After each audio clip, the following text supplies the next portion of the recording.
ఈ 1 minute sorry full trend అయిపోతుంది కదా ఇప్పుడు ఇన్‌స్టాగ్రామ్‌లో. అండ్ ఎక్కడ చూసినా కూడా చాలా ఎక్కువగా 1 మినిట్ సారీ, 30 సెకండ్స్ సారీ అని చెప్పేసి ఫుల్ ట్రెండ్ అయిపోతున్నాయి కదా! సో, నేను కూడా ఒక పేజ్ తోటి కొలాబ్ అయ్యాననమాట. 1 మినిట్ అన్నారు కానీ నాకైతే 30 సెకండ్సే పట్టింది సారీ కట్టుకోవడానికి. అసలు కాన్సెప్ట్ ఏంటి అంటే మనకి జస్ట్ లంగా లాగా ఇస్తారనమాట. 2 హుక్స్ ఇచ్చారు అండ్ 1 ప్రెస్సింగ్ బటన్ లాగా ఇచ్చారు.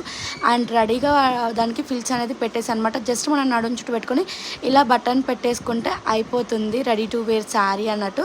జస్ట్ ఇలా అప్లై పెట్టేసుకొని అండ్ ఓని కట్టేసుకుంటే అయిపోయింది. ఒక్కసారి వెయిట్ చేసిన తర్వాత అయితే చాలా అంటే చాలా బాగుంది. అండ్ దీనికి హిప్ బెల్ట్ కూడా ఇచ్చారనమాట. అసలు ఇది 1 మినిట్ సారీ లాగా అయితే అస్సలే అనిపించలేదు. అంత క్వాలిటీగా ఉంది. అసలు ఇంతకీ ఏ పేజ్తో కొలాబ్ అయ్యానని చెప్పలేదు కదా. మినీ ఫ్యాషన్ కలెక్షన్ అని చెప్పేసి ఒక పేజ్ అనమాట. వీళ్ళ దగ్గర ఇవే కాదు ఇంకా చాలా వెరైటీస్ ఆఫ్ కలెక్షన్స్ ఉన్నాయి. ఇన్స్టాగ్రామ్లో నేను వీళ్ళని కొలాబ్ చేశాను, ట్యాగ్ చేశాను. Do check out their page and don't forget to follow them and don't forget to follow my page on Instagram link వచ్చేసి బయోలో ఉంది. హ్యాపీగా వెళ్ళి చూసేయండి. బాయ్.